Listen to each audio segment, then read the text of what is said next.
오늘은 공동체 성경 읽기 83번째 시간입니다. 우리 모두 다 같이 사사기 18장과 19장을 함께 읽도록 하겠습니다. 제18장. 그때 이스라엘에 왕이 없었고 단지파는 그때 거주할 기업의 땅을 구하는 중이었으니 이는 그들이 이스라엘 지파 중에서 그때까지 기업을 분배받지 못하였습니다.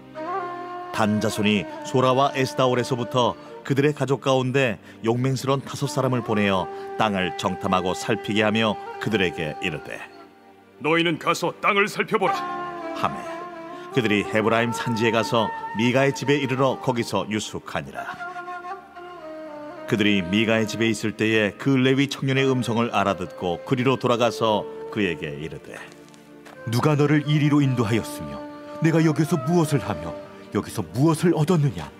그가 그들에게 이르되 미가가 이러이러하게 나를 대접하고 나를 고용하여 나를 자기의 제사장으로 삼았느니라 하니라. 그들이 그에게 이르되 청하건대 우리를 위하여 하나님께 물어보아서 우리가 가는 길이 형통할는지 우리에게 알게 하라 하니 그 제사장이 그들에게 이르되 평안히 가라. 너희가 가는 길은 여호와 앞에 있느니라. 이에 5사람이 떠나 라이스에 이르러 거기 있는 백성을 본즉 염려 없이 거주하며 시돈 사람들이 사는 것처럼 평온하며 안전하니 그 땅에는 부족한 것이 없으며 부를 누리며 시돈 사람들과 거리가 멀고 어떤 사람과도 상종하지 아니함이라. 그들이 소라와 에스다올에 돌아가서 그들의 형제들에게 이르매 형제들이 그들에게 묻되 너희가 보기에 어떠하더냐? 일어나 그들을 치러 올라가자. 우리가 그 땅을 본즉 매우 좋더라. 너희는 가만히 있느냐? 나아가서 그 땅 얻기를 게을리하지 말라. 너희가 가면 평화로운 백성을 만날 것이요 그 땅은 넓고 그곳에는 세상에 있는 것이 하나도 부족함이 없느니라. 하나님이 그 땅을 너희 손에 넘겨주셨느니라 하는지라. 단지파의 가족 중 600명이 무기를 지니고 소라와 에스다올에서 출발하여 올라가서 유다에 있는 기럇 여아림에 진치니 그러므로 그곳 이름이 오늘까지 마하네 단이며 그곳 무리가 거기서 떠나 에브라임 산지 미가의 집에 이르니라. 전에 그 형제들에게 말하여 이르되 이 집에 에봇과 드라빔과 새긴 신상과 부어 만든 신상이 있는 줄을 너희가 아느냐? 그런즉 이제 너희는 마땅히 행할 것을 생각하라. 5사람이 그쪽으로 향하여 그 청년 레위 사람의 집 곧 미가의 집에 이르러 그에게 문안하고 단자손 600명은 무기를 지니고 문 입구에 서니라. 그 땅을 정탐하러 갔던 5사람이 그리로 들어가서 새긴 신상과 에봇과 드라빔과 부어 만든 신상을 가져갈 때에 그 제사장은 무기를 지닌 600명과 함께 문 입구에 섰더니 그 5사람이 미가의 집에 들어가서 그 새긴 신상과 에봇과 드라빔과 부어 만든 신상을 가지고 나오매 그 제사장이 그들에게 묻되 너희가 무엇을 하느냐? 잠잠하라. 내 손을 입에 대라. 우리와 함께 가서 우리의 아버지와 제사장이 되라. 내가 한 사람의 집에 제사장이 되는 것과 이스라엘의 한 지파 한 족속의 제사장이 되는 것 중에서 어느 것이 낫겠느냐? 그 제사장이 마음에 기뻐하여 에봇과 드라빔과 새긴 우상을 받아가지고 그 백성 가운데로 들어가니라.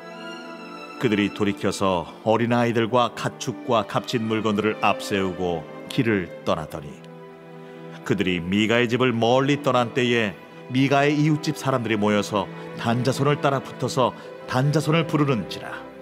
그들이 얼굴을 돌려 미가에게 이르되 내가 무슨 일로 이같이 모아가지고 왔느냐?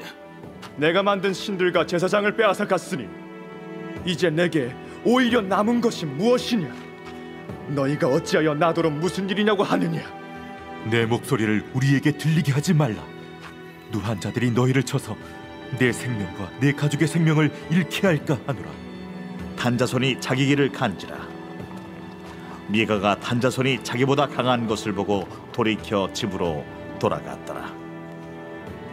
단자손이 미가가 만든 것과 그 제사장을 취하여 라이스에 이르러 한가하고 걱정 없이 사는 백성을 만나 칼날로 그들을 치며 그 성읍을 불사르되 그들을 구원할 자가 없었으니 그 성읍이 베드로홉 가까운 골짜기에 있어서 시돈과 거리가 멀고 상종하는 사람도 없음이었더라. 단자손이 성읍을 세우고 거기 거주하면서 이스라엘에게서 태어난 그들의 조상 단의 이름을 따라 그 성읍을 단이라 하니라. 그 성읍의 본 이름은 라이스였더라. 단자손이 자기들을 위하여 그 새긴 신상을 세웠고 모세의 손자요 게르솜의 아들인 요나단과 그의 자손은 단지파의 제사장이 되어 그 땅 백성이 사로잡히는 날까지 이르렀더라. 하나님의 집이 실로에 있을 동안에 미가가 만든 바 새긴 신상이 단 자손에게 있었더라. 제19장. 이스라엘의 왕이 없을 그때에 에브라임 산지 구석에 거류하는 어떤 레위 사람이 유다 베들레헴에서 첩을 맞이하였더니 그 첩이 행음하고 남편을 떠나 유다 베들레헴 그의 아버지의 집에 돌아가서 거기서 넉 달 동안을 지내매 그의 남편이 그 여자에게 다정하게 말하고 그를 데려오고자 하여 하인 한 사람과 나귀 2마리를 데리고 그에게로 가매 여자가 그를 인도하여 아버지의 집에 들어가니 그 여자의 아버지가 그를 보고 기뻐하니라. 그의 장인 곧 그 여자의 아버지가 그를 머물게 하매 그가 3일 동안 그와 함께 머물며 먹고 마시며 거기서 유숙하다가 넷째 날 아침에 일찍이 일어나 떠나고자 하매 그 여자의 아버지가 그의 사위에게 이르되 떡을 조금 먹고 그대의 기력을 돋은 후에 그대의 길을 가라. 두 사람이 앉아서 함께 먹고 마시매 그 여자의 아버지가 그 사람에게 이르되 청하노니 이 밤을 여기서 유숙하여 그대의 마음을 즐겁게 하라.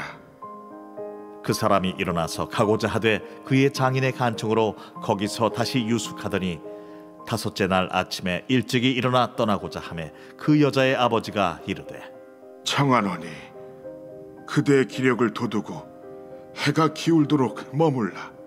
하므로 두 사람이 함께 먹고 그 사람이 첩과 하인과 더불어 일어나 떠나고자 하매 그의 장인 곧 그 여자의 아버지가 그에게 이르되 보라, 이제 날이 저물어가니 청하건대 이 밤도 유숙하라.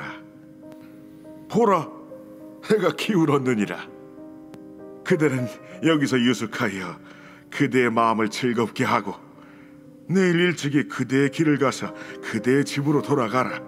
그 사람이 다시 밤을 지내고자 하지 아니하여 일어나서 떠나 여부스 맞은편에 이르렀으니 여부스는 곧 예루살렘이라. 안장지운 나귀 2마리와 첩이 그와 함께 하였더라. 그들이 여부스에 가까이 갔을 때에 해가 지려 하는지라 종이 주인에게 이르되 청하건대 우리가 돌이켜 여부수 사람의 이 성읍에 들어가서 유숙하십시다. 주인이 그에게 이르되 우리가 돌이켜 이스라엘 자손에게 속하지 아니한 이방 사람의 성읍으로 들어갈 것이 아니니 기브아로 나아가리라. 우리가 기브아나 라마 중 한 곳에 가서 거기서 유숙하자 하고 모두 앞으로 나아가더니 베냐민에 속한 기브아에 가까이 이르러 해가 진지라. 기브아에 가서 유숙하려고 그리로 돌아 들어가서 성읍 넓은 거리에 앉아 있으나 그를 집으로 영접하여 유숙하게 하는 자가 없었더라. 저녁 때에 한 노인이 밭에서 일하다가 돌아오니 그 사람은 본래 에브라임 산지 사람으로서 기브아에 거류하는 자요 그곳 사람들은 베냐민 자손이더라. 노인이 눈을 들어 성읍 넓은 거리에 나그네가 있는 것을 본지라 노인이 묻되 그대는 어디로 가며 어디서 왔느냐? 그가 그에게 이르되 우리는 유다 베들레헴에서 에브라임 산지 구석으로 가나이다. 나는 그곳 사람으로서 유다 베들레헴에 갔다가 이제 여호와의 집으로 가는 중인데 나를 자기 집으로 영접하는 사람이 없나이다. 우리에게는 나귀들에게 먹일 집과 여물이 있고 나와 당신의 여종과 당신의 종인 우리들과 함께한 청년에게 먹을 양식과 포도주가 있어 무엇이든지 부족함이 없나이다. 그대는 안심하라. 그대의 쓸 것은 모두 내가 담당할 것이니 거리에서는 유숙하지 말라. 하고 그를 데리고 자기 집에 들어가서 나귀에게 먹이니 그들이 발을 씻고 먹고 마시니라. 그들이 마음을 즐겁게 할 때에 그 성읍의 불량배들이 그 집을 애워싸고 문을 두들기며 집주인 노인에게 말하여 이르되 내 집에 들어온 사람을 끌어내라. 우리가 그와 관계하리라. 아니라 내 형제들아, 청하노니 이 같은 악행을 저지르지 말라. 이 사람이 내 집에 들어왔으니 이런 망령된 일을 행하지 말라. 보라, 여기 내 처녀딸과 이 사람의 첩이 있은즉 내가 그들을 끌어내리니 너희가 그들을 욕보이든지 너희 눈에 좋은 대로 행하되 오직 이 사람에게는 이런 망령된 일을 행하지 말라. 하나 무리가 듣지 아니하므로 그 사람이 자기 첩을 붙잡아 그들에게 밖으로 끌어내매 그들이 그 여자와 관계하였고 밤새도록 그 여자를 능욕하다가 새벽 미명에 놓은지라. 동틀 때에 여인이 자기의 주인이 있는 그 사람의 집문에 이르러 엎드러져 밟기까지 거기 엎드러져 있더라. 그의 주인이 일찍이 일어나 집문을 열고 떠나고자 하더니 그 여인이 집문에 엎드러져 있고 그의 두 손이 문지방에 있는 것을 보고 그에게 이르되 일어나라, 우리가 떠나가자. 하나 아무 대답이 없는지라. 이에 그의 시체를 나귀에 싣고 행하여 자기 곳에 돌아가서 그 집에 이르러서는 칼을 가지고 자기 첩의 시체를 거두어 그 마디를 찍어 12덩이에 나누고 그것을 이스라엘 사방에 두루 보냈네. 그것을 보는 자가 다 이르되 이스라엘 자손이 애굽 땅에서 올라온 날부터 오늘까지 이런 일은 일어나지도 아니하였고 보지도 못하였도다. 이 일을 생각하고 상의한 후에 말하자 하니라. 예, 오늘은 공휴일이어서 평소보다 많은 분들이 성전에 나와 주신 것 같습니다. 또한 이번 한 주간 스테반 청년회에서 기도로 섬겨 주실 텐데 우리 청년들이 이 섬김의 자리를 잘 감당할 수 있도록 또 여러분들이 격려해 주시기를 바랍니다. 어제 읽은 사사기 17장부터 내일까지 읽게 되는 사사기 21장까지는 사사 시대가 얼마나 도덕적으로 문란하고 타락했는지 그리고 영적으로 바닥을 치고 있는지 그 충격적인 내용을 우리들에게 보여주고 있습니다. 17장에서부터 21장까지는 사사기의 마지막 부분입니다. 그런데 여러분, 이 5장은 연대적인 순서에서 기록된 것이 아니라 그 시대를 특징짓는 몇 가지의 특정적인 사건을 기록해 놓고 있습니다. 그리고 이 기록들은 바로 그 당시의 시대상을 잘 대변해 주고 있죠. 마지막 5장은 두 에피소드를 기록해 놓고 있는데 특별히 두 레인을 통하여 영적으로 또한 도덕적으로 타락한 그 역사를 우리들에게 또 자세히 또 보여주고 있습니다.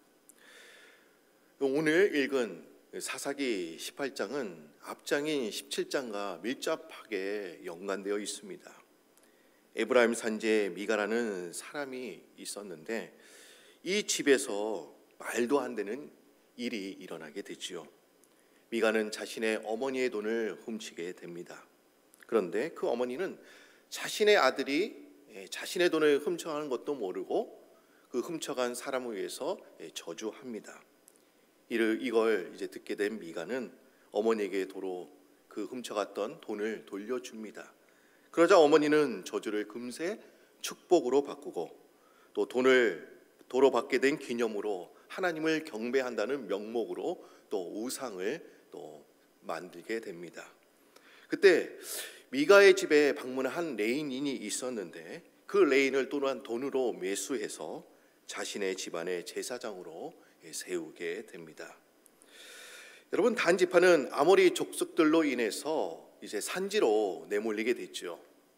그리고 자신의 거할 땅이 협소해지자 이제 기업을 확장시킬 필요성을 느꼈습니다.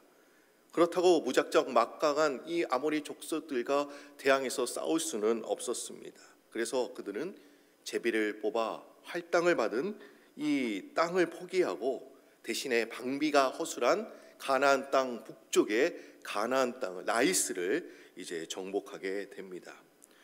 그리고 이들은 이주 가정에서 단지파의 정탐꾼들이 정탐 중에 만난 미가 가정의 제사장과 신상을 또한 탈취해 갑니다. 여러분, 한 가정의 우상 숭배가 이스라엘 지파의 한 지파의 우상 숭배로 확장되는 것을 우리는 볼 수가 있습니다. 그리고 단 지파의 우상 숭배를 통하여 북이스라엘의 나라가 우상 숭배의 나라가 되었음을 또한 우리가 보게 됩니다. 사사기 또한 19장은 또 20장과 21장과 여러분들이 연결해서 이제 보셔야 됩니다. 그런데 여기에서는 이스라엘의 도덕적 타락상을 이제 보여주는 동족 상잔의 비극을 또한 기록해 놓고 있습니다. 이 끔찍한 비극은 한 레인의 첩이 이제 행음하여 남편을 떠나 친정으로 간 것으로 이제 시작하고 있죠. 근데 우리는 여기서 이스라엘 사회가 얼마나 도덕적으로 타락해 있는지를 우리는 그 단면을 우리는 엿볼 수가 있습니다. 지금 종교 지도자인 한 레인이 첩을 취하고 있죠. 또한 레인의 첩이 남편을 배신하고 행음을 하여 지금 자신의 집으로 또 가고 있죠. 그런데 레인의 첩이 행음한 것은 남편인 이 레인이 먼저 다른 여자와 행음을 했기 때문이었습니다. 또 남편이 다른 여자와 간통한 것을 알고서 그에 대한 불만으로 자기도 음행을 저지르게 되고, 또한 이 자기 딸이 행음하여 집으로 돌아왔음에도 불구하고 이 친정 아버지는 자신의 딸을 또 꾸짖지 않습니다. 그리고 기브아 사람들은 얼마나 야박하고 매정했던지 나그네를 대접할 줄 모르고 오히려 동성연애를 또한 요구하고 있습니다. 여러분, 다른 사람들도 아닌 이 성직자, 이 한 레인이 첩을 두는 것은 물론이고 남편과 아내가 지켜야 될 본분이 있고 의무가 있는데 그것이 여기에 나오지 않습니다. 하나님의 나라와 하나님의 영광을 위해서 살아야 할 사람이 오히려 세상을 닮아가고 있고 세상 사람들로부터 손가락질을 지금 받고 있습니다. 지금 기브아 사람들이 레인과 레인의 첩을 내놓아라, 내가 이 사람과 성관계 동성연애를 하겠다, 이렇게 내놓으라고 할 때 이 남편인 이 작자는 자신의 첩을 그들에게 내어주죠. 적어도 남편이라고 한다면 자신의 아내를 보호해야 되지 않겠습니까? 그리고 목숨을 걸고 싸워야 되지 않겠습니까? 그런데 이 레인에게는 사랑이니 남편이니 정의니 하는 말은 더 이상 의미가 없어 보입니다. 이제 밤새 강간을 당한 끝에 이 레인의 첩은 결국 죽게 되는데, 이 남편인 레인은 아내의 시신을 잘 거두어 장례를 치르기보다는 토막을 내서 이스라엘의 모든 지파에게 이제 보내게 됩니다. 이런 행동을 한 것은 기브아 사람들의 행동을 강력하게 징계하기 위한 촉구였다라고는 우리는 볼 수가 있습니다. 하지만 이것은 생명의 소중함을 무시한 처사라고밖에 우리는 볼 수밖에 없지요. 그럼 우리가 이런 세상에서 어떻게 우리가 사는 것이 살아야 될까요? 여러분, 사사시대 시대, 우리 시대 별반 다르지 않습니다. 거의 비슷합니다. 우리가 악한 세상과 상종하지 않으면서 우리가 담을 쌓으면서 우리가 살아야 되는 것입니까? 이 세상의 문화가 원래 그런 것이니까 우리에게 필요한 것만 우리가 치사 선택하고 우리가 필요하지 않는 것을 버리면서 살면 되는 것입니까? 우리가 어떻게 살아야 될까요? 하나님은 소돔과 고모라가 성적으로 타락했을 때 하나님은 의인 10명을 찾으셨죠. 마찬가지입니다. 우리는 그 의인 10명, 그 사람이 되기 위해서 우리 이 세상에서 우리는 최선을 다해야 될 것입니다. 그럼 또 우리가 이런 질문을 할 수 있겠죠. 의인이 되기 위해서는 또 어떻게 해야 하는 것일까요? 여러분, 우리가 수도 간의 파이프를 잘 연결한다고 해서 여러분 틈이 생기기 마련이죠. 그리고 그 틈으로 이제 밖에 오물이 또한 들어올 수가 있습니다. 근데 우리가 수돗물을 마실 수 있는 그 이유는 과연 무엇입니까? 그 틈으로 수도관 밖에 오물이 들어와도 이제 물을 틀면, 수도꼭지를 틀면 물의 압력으로 그 오물이 다 밖으로 나가기 때문에 우리는 물을 마실 수가 있는 것이죠. 그러니까 여러분들이 물을 마실 경우에는 몇 분 동안 물을 틀어놓은 후에 마시는 것이 안전합니다. 여러분, 그렇습니다. 우리가 말씀으로 충만하고 성령으로 충만할 때는 내가 가진 선한 영향력으로 밖으로 이제 흘러나가게 되는 것이죠. 잠시 기도하지 않고 우리가 말씀을 읽지 않는다. 세상의 오물이 나에게 잠시 들어올 수는 있습니다마는 그것도 잠시뿐이죠. 다시 성령으로 재무장한다면 세상의 악한 오물은 다 빠져나가게 되어 있습니다. 중요한 것은 여기 있죠. 내가 말씀으로 충만하고 성령으로 충만해지는 것입니다. 그러면 세상이 변하게 되지요. 세상의 변화의 출발점은 바로 우리들에게 있음을 또한 말해주고 있습니다. 하나님은 도덕적으로 영적으로 타락한 시대를 보면서 올 수 있는 그 한 사람을 찾고 계십니다. 우리는 이 세상은 타락한 세상이야, 내가 뭐 할 것이 있겠어, 이렇게 외면하는 것이 아니라 말씀과 성령의 능력으로 이 세상을 바꿀 수 있는 그런 사람이 되어야 될 줄로 믿습니다. 우리가 말씀과 성령 충만하여 나의 성한 영향력이 밖으로 세상으로 나가야 될 줄로 믿습니다. 근데 중요한 것은 여기 있어요. 오늘 18장과 19장을 여러분들이 읽으셨잖아요. 근데 이 말씀을 통해서 눈여겨봐야 될 것은 단지파의 라이스 이동이 합당한 일이었는가를 우리가 살펴볼 필요가 있습니다. 근데 여러분, 창세기부터 요한계시록까지 여러분들이 보시면 이 단지파는요, 하나님의 구원 역사에서 제외되었습니다. 창세기 49장을 보면 야곱이 이제 12명의 아들을 또한 축복해 주게 됐죠. 근데 단지파를 축복해 주었는데 그 내용을 살펴보면 그것은 축복이 아닌 저주였습니다. 이렇게 축복하죠. 다는 이스라엘의 한 지파같이 그의 백성을 심판하리로다. 축복하기 위해서, 축복을 내려주기 위해서 그들을 모았지만 이것은 축복이 아니었어요. 저주였어요. 또한 역대상에 이스라엘의 족보가 나오게 됩니다. 그런데 거기에는 단지파의 이름이 또한 빠져 있습니다. 또한 요한계시록에서 인치심을 받은 14만 4천 명을 언급하고 있는데 그곳에도 단지파의 이름이 빠져 있습니다. 하나님께서 단지파를 영적인 족보에서 아예 지워버리신 이유가 과연 무엇이라고 여러분들은 생각하십니까? 왜 그랬을까요? 뭐 여러 가지 이유가 있겠죠. 근데 오늘 우리는 이 본문을 통해서 그 이유를 우리는 좀 알 수가 있습니다. 사사기 18장 1절 후반절 말씀에 이렇게 말씀하고 있습니다. 이는 그들이 이스라엘 지파 중에서 그때까지 기업을 분배받지 못하였음이라 라고 얘기하고 있어요. 여러분, 그들은 분배를 받지 못한 것이 아니었죠. 원래 그들은 베냐민 지파 서쪽 지역을 이제 분배받았습니다. 그런데 어떻습니까? 블레셋과 아모리 족속에서 내몰려서 산지로 이제 가게 되지요. 그래서 그들은 새로운 정착지를 또한 물색하게 됩니다. 그들은 다른 지파들처럼 하나님이 주신 기업을 지켜야 했습니다. 그리고 다른 것을 구하지 말고 그것을 되찾고자 노력해야 했습니다. 그러나 그들은 그렇게 하지 못했죠. 결국 하나님의 말씀을 순종하지 않았기 때문에 하나님은 그들의 이름을 지워버리셨어요.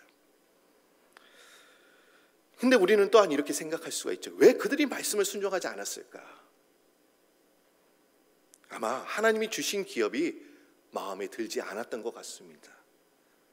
아마 그들이 하나님이 주신 그 기업에 마음에 들었다고 한다면 목숨을 걸고 싸웠을 것입니다. 여러분들도 뭐 마음에 드는 물건이 있다고 한다면 어떻게든 그것을 악착같이 그것을 얻기 위해서 노력을 합니다. 시간을 들입니다. 또 돈을 벌어서 그것을 얻으려고 노력할 것입니다. 여러분, 우리가 하나님의 말씀을 마음으로 믿는 것만으로 능력이 나타나지 않습니다. 믿음이 행동으로 나타날 때 그리고 목숨을 걸고 우리가 싸울 때 비로소 그것이 능력이 되는 것이죠. 근데 또한 단지파는 이런 문제점이 있었어요. 하나님의 말씀을 순종하지 않고 또 쉬운 대안을 찾으려고 하는데 또 문제점이 있습니다. 여러분, 하나님의 길을 걷는 게 쉬운 길입니까? 어쩔 때는 어려울 때가 많이 있죠. 그런데 하나님께 불순종하고 손쉬운 대안을 찾는 것은 하나님께서 그 일을 기뻐하지 않으시죠.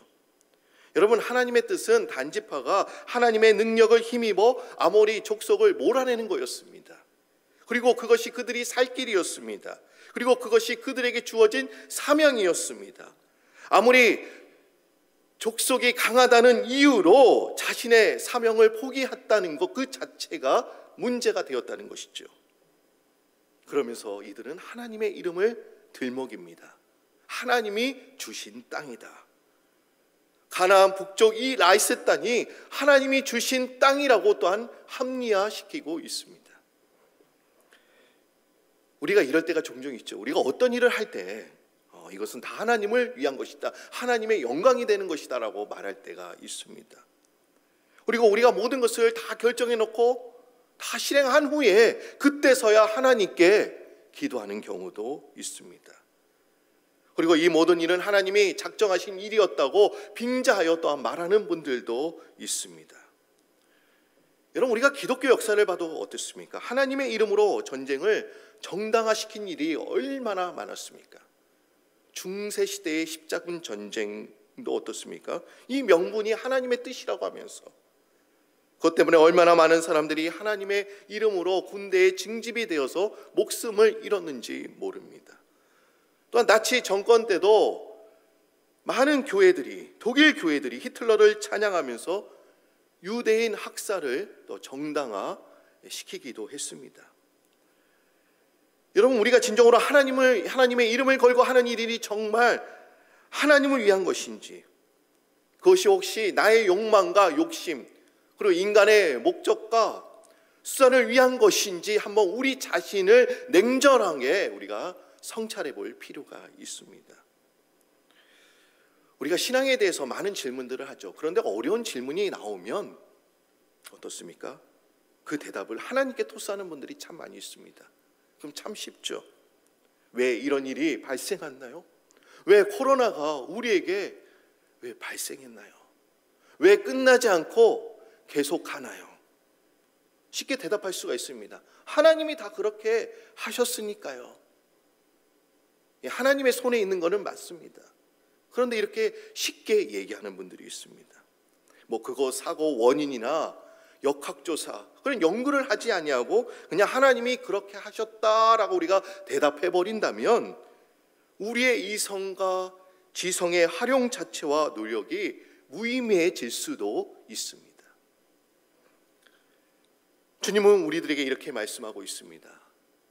나 여호와는 나의 이름을 도용, 남용, 오용하는 자를 죄 없다 하지 아니하리라. 하나님의 이름을 함부로 사용하는 자들에게 하시는 말씀입니다.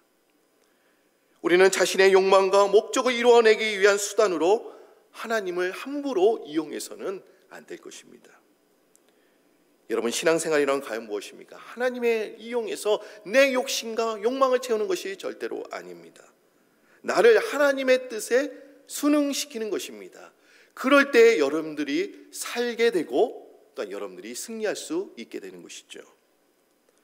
오늘 말씀을 통하여 하나님의 주신 기업, 하나님께서 여러분들에게 구원이라는 선물 또 허락해 주시지 않으셨습니까? 어제 그런 말씀이었죠. 우리가 이 기업을 경히 여기는 것이 아니라 감사히 여길 때, 그리고 하나님의 기업을 포기하거나 또 빼앗긴 부분이 있다거나 한다면 목숨을 걸고 되찾을 때 하나님께서 그 사람을 기뻐하시는 줄 믿습니다. 여러분, 마귀는 그렇습니다. 우리가 하나님으로부터 받은 것을 빼앗아가기 위해서 호신탐탐 그 기회를 노리고 있습니다.